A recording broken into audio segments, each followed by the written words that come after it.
오늘 설교 본문으로 봉독한 빌레몬서는 짧은 서신입니다. 오늘과 다음 주일에 두 분에 걸쳐서 강해하겠습니다. 오늘 설교의 제목은 성도의 교제입니다. 지난 주일에 골로새서 강해를 마쳤습니다. 골로새서 마지막 단락은 두 가지의 내용으로 구성되어 있습니다. 하나는 바울과 그의 동지들이 골로새 교회 성도들에게 사랑을 가득 담아 문안 인사를 전하며 축복합니다. 다른 하나는 바울이 골로새 교회에 몇 가지 당부를 합니다. 골로새 교회를 방문할 동지들을 따뜻하게 영접할 것을 부탁했습니다. 자신이 쓴 두 편의 편지를 주변의 형제 교회들에게 돌려 읽으라고 했습니다. 에바브라를 이어 골로새 교회를 담임하고 있는 아키포에게 목양 사역에 충실하라고 당부했습니다. 이처럼 바울은 복음의 동지들과 골로새와 인근의 교회 성도들이 그리스도 안에서 사랑으로 서로 연대하고 교제함으로써 복음의 역사가 더욱 활발하게 진전되기를 바랐습니다. 오늘과 다음 주일에 살펴볼 빌레몬서의 내용도 대동소이합니다. 이유는 빌레몬서가 골로새서의 후속 편지 구실을 하기 때문입니다. 골로새서 4장 9절에서 바울은 골로새서를 전달하기 위하여 두기고를 보내면서 오네시모도 함께 보낸다고 합니다. 골로새서 4장 9절입니다. 신실하고 사랑을 받는 형제 오네시모를 함께 보내노니, 여기 오네시모를 신실하고 사랑을 받는 형제라고 했는데 이게 굉장히 중요한 어구입니다. 그 오네시모를 함께 보낸다, 두기고와 함께 보낸다는 뜻입니다. 오네시모는 너희에게서 온 사람이라 골로새 교회의 성도였다고 하는 것입니다. 그는 너희에게서 온 사람이라 그들이는 두기고와 오네시모입니다. 두기고와 오네시모가 여기 일을 사도 바울에게 일어나고 있는 이 로마에서 일어나고 있는 그 모든 사정을 다 너희에게 알려줄 것이다고 쓰고 있습니다. 다음 주일에 우리가 살펴볼 것인데 바울이 빌레몬서를 쓰게 된 주요 원인 가운데 하나가 오네시모 때문이었습니다. 오네시모는 골로새 교회의 지도자 가운데 한 사람이었던 빌레몬의 종, 빌레몬의 노예였습니다.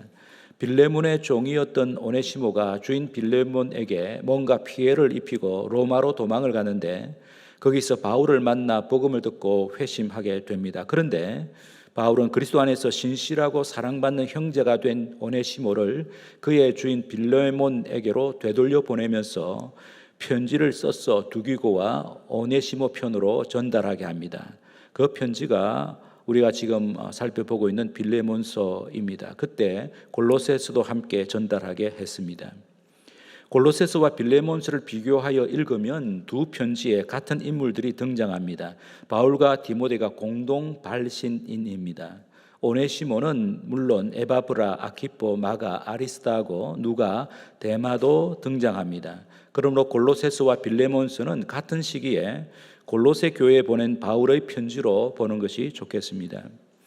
오늘 본문 1절에서 바울은 자신을 그리스도 예수를 위하여 갇힌 자라고 소개합니다. 원문으로는 그리스도 예수의 죄수 바울입니다. 9절에서도 같은 어구를 사용합니다. 바울은 3차 전도 여행을 마치고 예루살렘에 올라갔다가 동족 유대인의 고소로 억울하게 체포됩니다.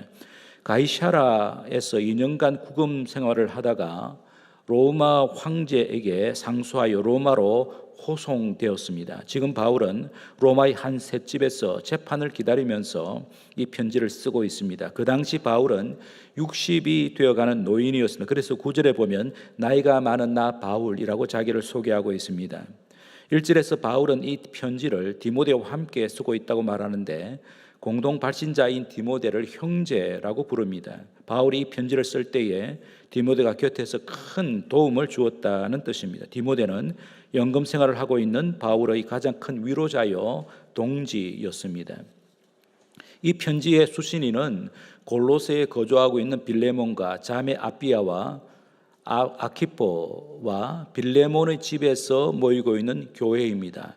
여기 2절에 보면 내 집에서 모이고 있는 교회라고 쓰고 있는데 이건 빌레몬의 집에서 모이고 있다고 하는 겁니다. 수신인들 가운데 빌레몬을 먼저 언급한 것은 대표 수신인이기 때문입니다. 금방 2절에도 너라는 2인칭 단수 대명사가 쓰였고 4절부터 22절까지 보게 되면 계속해서 2인칭 단수 대명사인 너가 사용되고 있습니다. 바로 그 너가 빌레몬입니다. 1절에서 바울은 빌레몬을 우리의 사랑을 받는 자요 동력자라고 부릅니다. 우리의 사랑을 받는 자라고 한 것은 그리스도 안에서 한 형제가 되었기 때문입니다. 우리의 동력자란 바울이나 디모데처럼 빌레몬도 그리스도의 복음과 교회를 위하여 한 마음으로 일하기 때문입니다. 2절에서 이 편지의 수신자들로 아비아와 아키포가 등장하는데 아비아를 빌레몬의 아내로, 아키포를 빌레몬과 아비아의 아들로 추정하는 성경학자들이 꽤 됩니다. 신약학자 F.F. 브루스는 그의 골로새서와 빌레몬서 주석에서 에바브라가 바울을 만나기 위하여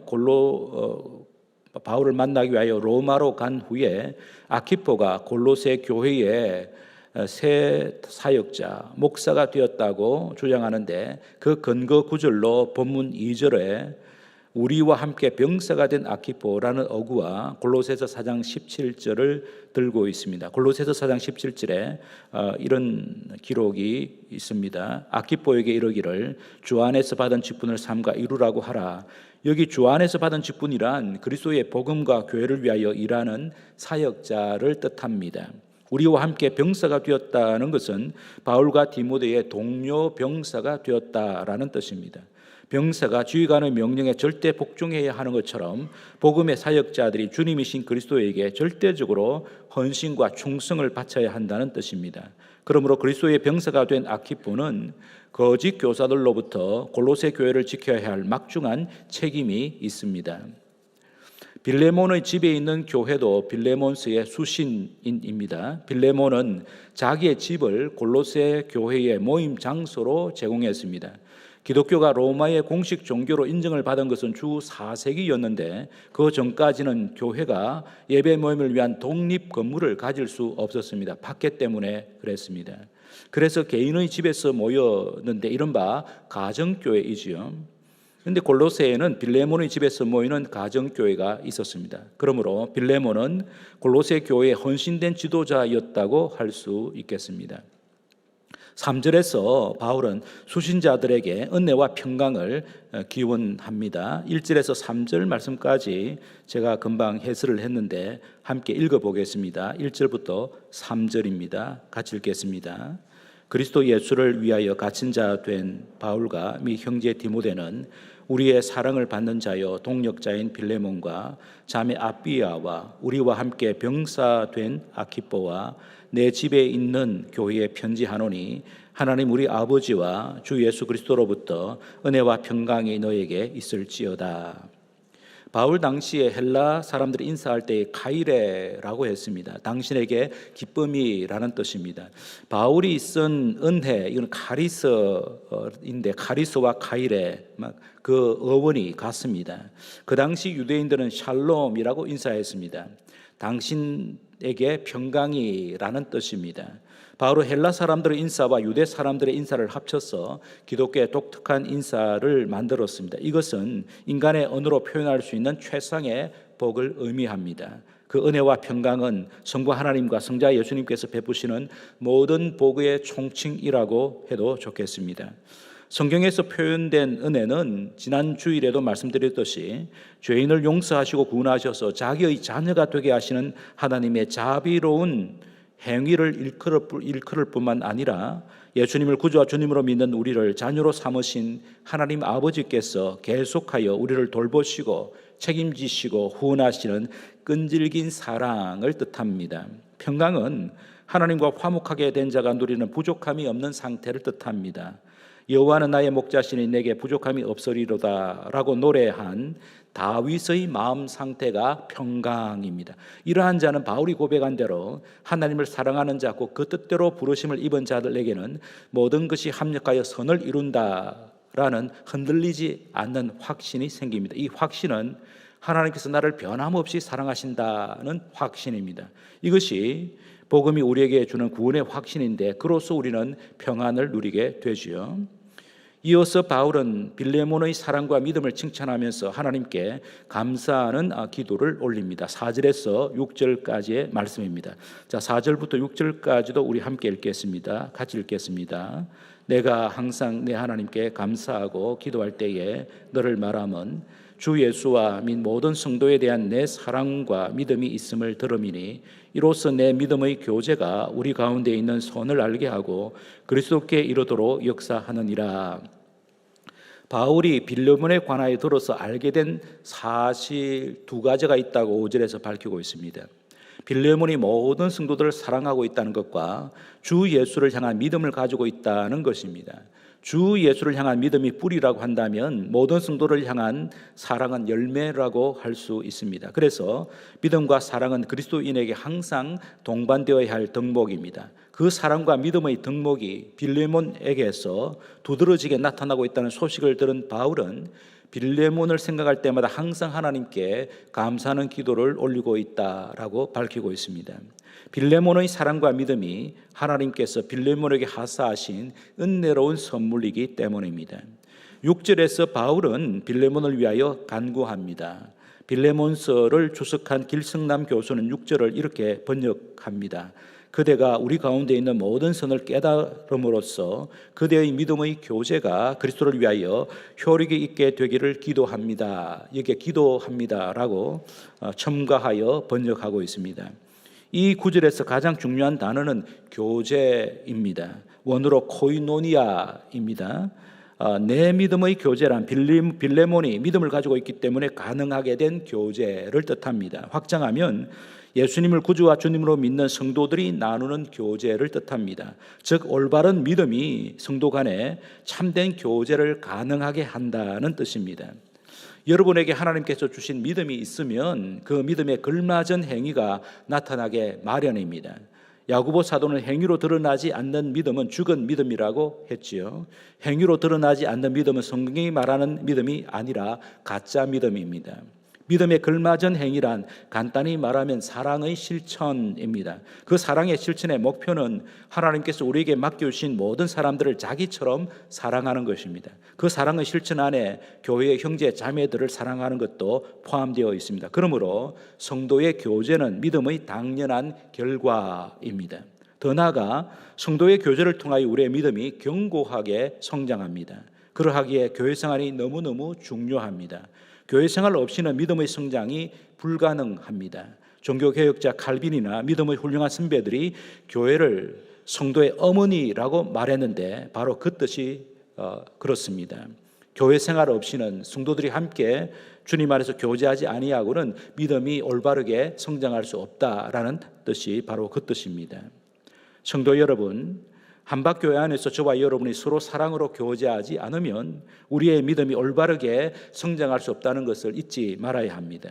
성도의 교제를 통하여 하나님의 은혜를 주고받을 때 우리의 믿음이 강화되고 영적 전투에서도 승리하게 됩니다. 역으로도 성립합니다. 믿음이 견고해질수록 성도 간의 교제도 더 친밀해지고 깊어집니다. 그러므로 믿음과 사랑은 항상 함께 갑니다. 그래서 바울은 빌레몬의 믿음이 더욱 견고해져서 빌레몬이 섬겨야 할 모든 성도들과 더 깊고 더 넓게 사랑으로 교제하게 되기를 간구하고 있습니다. 빌레몬이 성도들과 더 깊고 더 넓은 사랑으로 교제하려면 빌레몬이 먼저 우리 가운데 있는 모든 선을 깨달아야 한다고 바울은 언급합니다. 우리 가운데 있는 모든 선이란 하나님께서 행하셨고 지금도 행하고 계시는 선한 일, 즉 하나님의 구원에 관련된 모든 것을 뜻합니다. 간단히 말하면 복음의 역사를 뜻합니다. 그 복음의 역사를 빌레몬이 깨달아야 한다는 것은 복음의 역사를 생생하게 체득하게 되는 것을 뜻합니다. 다르게 말하면 빌레몬이 복음의 사람이 되어야 한다는 뜻입니다. 복음에 감격하는 사람, 복음으로 사는 사람, 복음을 삶으로 구현하는 사람, 복음의 핵심이신 그리스도를 위하여 살아가는 사람, 자신을 통해 그리스도가 드러나는 사람, 다시 말하면 그리스도의 성숙한 제자가 되어야 한다는 뜻입니다. 그래서 바울은 빌레몬이 그런 사람이 되도록 간구한 것입니다. 7절에서 바울은 빌레몬이 교회 성도들에게 베풀었던 사랑으로 인하여 인근의 성도들이 평안을 얻었을 뿐만 아니라 그 소식을 듣는 바울도 많은 기쁨과 위로를 받았다고 전합니다. 7절 보시기 바랍니다. 형제여, 사도 바울은 빌레몬을 향하여 형제여라고 부르고 있죠. 형제여, 성도들의 마음이 너로 말미암아 평안함을 얻었으니 내가 너의 사랑으로 많은 기쁨과 위로를 받았노라 라고 말합니다. 여기 평안을 얻었다는 것은 원어로 생기를 얻었다라는 뜻입니다. 빌레몬의 믿음과 사랑이 교회 성도들이 큰 도전과 자극이 되었다는 뜻입니다. 더 나아가 그 소식을 들은 바울도 많은 기쁨과 위로를 받았다고 전하면서 빌레몬에게 감사를 표합니다. 이처럼 형제의 믿음의 실천과 사랑의 수고는 교회를 생동하게 하고 복음의 동지들에게 한여름의 생수와 같은 시원함을 제공합니다. 8절부터 20절까지는 빌레몬서의 본론으로서 바울이 빌레몬에게 지금까지 보여온 믿음의 실천과 사랑의 수고에서 한 걸음 더 전진하여 복음의 능력을 유감없이 발휘하라고 도전합니다. 간단히 말하면 빌레몬의 종인 오네시모를 형제로 받으라고 하는 것입니다. 다음 주일에 다루겠습니다. 21절은 빌레몬이 바울의 요청대로 오네시모를 형제로 기쁘게 받아들일 뿐만 아니라 바울의 요청을 넘어서는 더 큰 결단과 실천을 감행할 것이라고 바울은 확신합니다. 21절 제가 읽겠습니다. 나는 내가 순종할 것을 확신함으로 내게 썼노라. 내가 말한 것보다 더 행할 줄을 아노라. 바울이 확신한 빌레몬의 더 큰 결단과 실천이란 오네시모를 종의 신분에서 면천하여 자유인으로 해방시키는 것을 의미한다고 볼 수 있습니다. 바울은 빌레몬의 하나님을 향한 믿음과 형제들을 향한 사랑과 복음에 합당하게 살려는 그의 결단과 헌신을 믿어 의심하지 않았기 때문에 빌레몬이 오네시모를 기꺼이 종의 신분에서 해방시켜 자유인이 되게 할 것으로 확신한 것입니다. 22절에서 바울은 자기가 가택연금 상태에서 풀려나게 되면 골로새 교회를 반드시 방문할 것인데 그때 빌레몬이 자기를 환대해 주기를 요청합니다. 그리고 그렇게 만날 수 있도록 빌레몬과 골로새 교회 성도들이 합심하여 기도해 주기를 요청합니다. 22절 같이 읽겠습니다. 22절입니다. 오직 너는 나를 위하여 숙소를 마련하라. 너희 기도로 내가 너에게 나아갈 수 있기를 바라노라. 바울과 골로새 교회 성도들과의 만남도 하나님의 은혜로만 가능하기 때문에 함께 기도하자라고 요청한 것입니다. 23절, 24절에서 바울은 빌레몬과 골로새 교회 성도들에게 지금 자신과 함께 있는 5명의 동지들의 이름을 거명하며 그들의 무난 인사를 전하고 있습니다. 골로새서 4장과 비교하면 두 사람의 이름이 빠졌습니다. 두기고와 유스도라 하는 예수입니다. 두기고는 편지 전달자로 곧 빌레몬을 대면하여 문안할 것이므로 구태여 이름을 거명하지 않았다고 할 수 있겠습니다. 유스도라 하는 예수가 빠졌는데 그 이유는 잘 모르겠습니다. 중요한 것은 이들 5명 모두가 바울과 함께 복음을 위해 일하는 동지들이었다고 하는 것입니다. 지난주에도 말씀드렸듯이 복음의 확산과 초대 교회의 부흥에 큰 영향을 미친 것은 복음의 일꾼들이 함께 연합하여 헌신했기 때문입니다. 이것은 지금도 마찬가지입니다. 교회의 건강한 성장과 복음 전파의 강력한 역사와 세상의 아름다운 변화가 가능하려면 복음의 일꾼들이 서로 연합하고 함께 헌신해야 합니다. 저와 여러분들이 함께 복음의 일꾼으로 헌신해야 한다는 뜻입니다. 25절에서 바울은 예수님의 은혜가 골로새 교회 성도들의 심령에 가득하기를 기원하면서 편지를 마무리합니다. 예수님의 은혜가 골로새 교회에 넘쳐 흐를 때에 성도의 교제와 복음의 위력이 강력하게 드러날 것이기 때문입니다. 오늘의 설교 제목이 성도의 교제입니다. 성도의 교제 가운데 중요한 것 3가지를 든다면 첫째는 만남의 교제, 둘째는 주고받는 교제, 셋째는 기도의 교제입니다. 성도의 교제에서 가장 기본적인 교제는 만남의 교제입니다. 바울은 골로새 교회를 방문하려고 계획을 세웠습니다. 골로새 교회의 지도자인 빌레몬을 가능한 빨리 만나고 싶었습니다. 아울러 빌레몬이 섬기고 있는 골로새 교회 성도들도 대면하여 만나기를 원했습니다. 그 전에 바울은 신실한 형제들인 오네시모와 에바브라를 골로새 교회로 파견했습니다. 이처럼 성도는 서로 만나야 합니다. 얼굴과 얼굴을 맞대고 교제해야 합니다. 그리스도의 이름으로 함께 만나 교제하는 공동체가 교회이기 때문입니다. 그러므로 성도 여러분, 교회의 큰 모임과 작은 모임에 열심히 참여하시기 바랍니다. 큰 모임은 예배 모임입니다. 주일의 공예배와 새벽 기도회와 수요 기도회입니다. 작은 모임, 소그룹 모임은 목장 모임, 삶공부 지혜 모임, 위원회 모임 등이 있습니다. 이런 모임에 우리가 열심히 참여하여 얼굴과 얼굴로 마주보고 만나야 합니다. 그런데 성도가 왜 만나야 할까요? 주님으로부터 받은 은혜를 나누기 위해서입니다. 여러분은 무슨 은혜를 받았습니까? 우리 교회가 주님으로부터 받은 은혜가 무엇입니까? 받은 은혜를 나누기 위하여 우리는 만나야 합니다. 은혜를 나누기 위하여 서로 만날 때에 복음의 능력이 나타납니다. 그러므로 성도의 교제는 만남의 교제에서 주고받는 교제로 발전해야 합니다. 바울은 골로새 교회와 그 인근의 교회들에게 세 편의 편지를 써서 보냈습니다. 골로새와 빌레몬스와 라오디게아 교회에 보낸 편지입니다. 그리고 자신이 골로새 교회를 방문할 때 자기를 환대해달라고 부탁합니다. 바울은 교회들에게 편지글을 통하여 영적인 것을 나누어 주었습니다. 골로새 교회의 지도자 빌레몬은 바울이 방문할 때에 자기의 집을 열어 숙식을 제공할 것입니다. 바울을 즐겁게 환영하고 얼마간 편히 쉬도록 최선을 다해 접대할 것입니다. 빌레몬과 골로새 교회가 바울의 계속되는 선교 사역의 후원교회가 될 수도 있을 것입니다. 이처럼 하나님의 은혜를 주고받는 교제를 통하여 바울과 골로새 교회는 복음의 동지가 되는 것이죠. 그런데 중요한 만남일수록 우리는 착실하게 준비합니다. 성도는 세상 사람들과 한 가지 면에서 다른 준비를 해야 되는데 그것이 바로 기도입니다. 바울은 골로새 교회 성도들을 만나기 위하여 먼저 기도부터 했습니다. 기도로 준비했습니다. 그리고 골로새 교회 성도들과 만나기 위하여 그 성도들에게 기도하며 준비하자라고 요청하고 있습니다. 그렇습니다. 기도는 만남을 새로운 차원으로 승화시킵니다. 단순한 만남이 아니라 하나님과 함께하는 만남이 되게 합니다. 기도로 준비한 만남은 사람들과의 만남으로 그치는 것이 아니라 하나님께서 함께 하시는 만남이 되기 때문에 서로에게 정말 유익하고 유쾌한 만남이 됩니다. 그러므로 성도의 아름다운 교제를 위하여 먼저 기도해야 합니다. 기도의 교제가 성도의 교제를 아름답게 하는 원동력이라고 할 수 있습니다.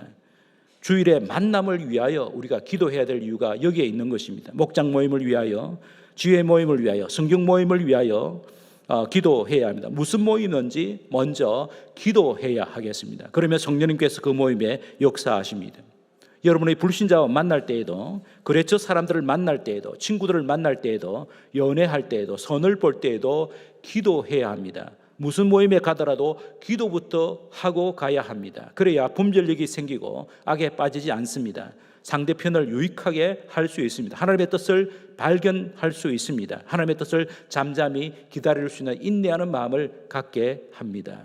여러 번 말씀드렸지만 서로 사랑하면 기도하게 되어 있습니다. 서로 사랑하면 형제를 위하여 기도할 뿐만 아니라 형제에게 기도를 부탁합니다. 중보 기도로 엮여 있는 교회는 이 세상의 그 어떤 악한 세력들의 공격과 회유에도 깨어지지 않습니다. 중보 기도는 교회를 사랑의 공동체로 결속하게 하는 강력한 접착체와도 같습니다. 그러면 우리는 이렇게 결론을 내릴 수 있겠습니다. 기도의 교제야말로 교회를 교회되게 한다. 기도의 교제야말로 교회를 건강한 교회로 세우는 원동력이다. 이렇게 말씀을 드릴 수가 있겠습니다. 성도 여러분, 기도의 교제는 건강한 교회를 세우는 가장 강력한 힘으로 믿으시기 바랍니다. 중보 기도를 통해 하나님의 교회를 부흥하게 하십니다. 그래서 저와 여러분은 기도에 헌신해야 합니다. 중보 기도에 적극적으로 동참해야 합니다. 또한 중보 기도의 속력은 빛보다 빠릅니다. 바울이 골로새 교회를 방문하기 전에 바울과 골로새 교회가 서로를 위해 올린 중보 기도를 통하여 그들이 이미 영적으로 하나가 되어 아름다운 만남을 고대했을 것이 분명합니다. 우리가 잘 아는 성경 구절 세 군데를 인용하고 마치겠습니다. 첫 구절은 우리 성도가 대면하여 만나는 것이 얼마나 중요한지, 그리고 함께 만나서 무엇을 해야 하는지를 밝혀줍니다. 히브리서 10장 24절 25절입니다. 서로 돌아보아 사랑과 선행을 격려하며 모이기를 피하는 어떤 사람들의 습관과 같이 하지 말고 오직 권하여 그날이 가까움을 볼수록 더욱 그리하자. 이 그날은 예수님 재림하시는 날입니다. 우리가 주님께 가든지 주님이 우리에게 오시든지 주님 재림의 시간은 너무 가까이 다가와 있습니다. 네, 이렇게 주님의 재림이 가까이 다가오고 있는 이런 때가 종말의 때인데, 종말의 때에 성도는 함께 모여야 된다. 함께 모여서 서로 사랑과 선행을 격려해야 된다고 히브리서 기자는 권하고 있습니다. 다음 구절은 서로를 위해 기도해야 할 이유와 그 결과에 대하여 말씀합니다. 여러 구절들을 들 수가 있겠지만 대표적으로 야고보서 5장 13절에서 16절입니다. 너희 중에 고난 당하는 자가 있느냐? 그는 기도할 것이요. 즐거워하는 자가 있느냐? 그는 찬송할지니라. 너희 중에 병든 자가 있느냐? 그는 교회의 장로들을 청할 것이요. 그들은 주의 이름으로 기름을 바르며 그를 위하여 기도할지니라. 믿음의 기도는 병든 자를 구원하리니 주께서 그를 일으키시리라. 혹시 죄를 범하였을지라도 사하심을 받으리라. 그러므로 너희는 너희 죄를 서로 고백하며 병이 낫기를 위하여 서로 기도하라. 의인의 간구는 역사하는 힘이 큼이니라. 서로를 위하여 우리가 기도해야 된다고 하는 겁니다. 그것이 바로 믿음의 기도요, 의인의 간구입니다. 마지막 구절은 합심 기도의 위력에 관하여 예수님께서 주셨던 말씀입니다. 마태복음 18장 19절입니다.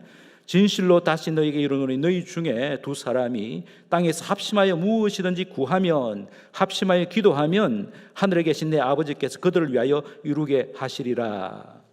함께 모여 또는 서로를 위하여 합심해서 기도하는 것이 정말 중요하다, 예수님께서 말씀하셨습니다. 현재 코로나로 인한 정부와 지자체의 사회적 거리두기 지침은 성도 간의 만남의 교제를 자유롭게 할 수 없도록 제한하고 있습니다. 하지만 11월이 되면 방역 지침을 크게 완화하는 위드 코로나 시대로 전환할 것이라고 하지요. 그때를 기대하면서 만남의 활발한 교제를 위하여 먼저 기도로 준비해야 하겠습니다. 그럼에도 몇 주간 서로 조심하면서 삼삼오오 지혜롭게 모여 하나님의 은혜를 나누시기 바랍니다. 서로 사랑과 선행을 격려하시기 바랍니다. 모여서도 기도해야 하지만 떨어져 있을 때에도 서로의 기도의 제목을 따라 열심히 기도하면서 아름다운 만남을 준비하시기 바랍니다. 코로나 비상 상황에서도 성도의 기본적인 교제를 유지하게 하는 한 가지 아주 좋은 방편이 있는데, 그것이 바로 주일의 공예배에 참여하는 것입니다. 저와 여러분이 지금 이 자리에 공예배에 참여하고 있습니다. 하나님의 자녀들인 우리는 주일의 공예배 시간에 서로 만나 교제합니다. 주일의 공예배 시간에 우리는 시간과 물질과 몸으로 봉사하며 서로를 섬깁니다. 하나님의 은혜를 누리고 나누지요. 주일의 공예배 시간에 우리는 여러 종류의 기도를 합니다. 개인기도, 대표기도, 합심기도, 축도 등입니다. 이 같은 기도로 성도는 하나가 되어 하나님께 나아갑니다. 하나님이 얼마나 좋아하실까요? 공예배를 열심히 드리는 자에게 우리 하나님께서 그 놀라운 복을 준비해 놓았다가 그 자리에 부어주십니다. 그러므로 코로나 때문에 교회의 모임들을 자제할 수밖에 없지만 주일의 공예배만은 잘 드려야 합니다. 비상 상황에서는 어쩔 수 없이 비대면 예배를 드리지만 상황이 호전될 경우에는 가능한 대면 예배에 참석해야 합니다. 그래야 성도 간의 기본적인 교제가 가능합니다. 주일의 공예배야말로 성도가 삼위 하나님 안에서 서로 사랑으로 교제하는 복된 시간이라고 할 수 있겠습니다. 한박교회 안에서 만남의 교제, 하나님의 은혜를 주고받는 교제, 기도의 교제를 통하여 지금 여기서도 천국을 생생하게 경험하는 저와 여러분 되시기를 주님의 이름으로 축복합니다. 말씀을 생각하면서 우리 함께 기도하겠습니다. 우리 교회가 성도의 교제가 활발한 교회가 되도록 기도해 주시고, 우리 교회 안에서 만남의 교제, 하나님의 은혜를 주고받는 교제, 또 기도의 교제가 풍성하여 천국을 생생하게 맛보고 우리의 이웃들, 지역사회에 천국을 소개하는 교회가 되게 하여 주시옵소서. 한 마음으로 서로를 축복하면서 함께 기도하겠습니다.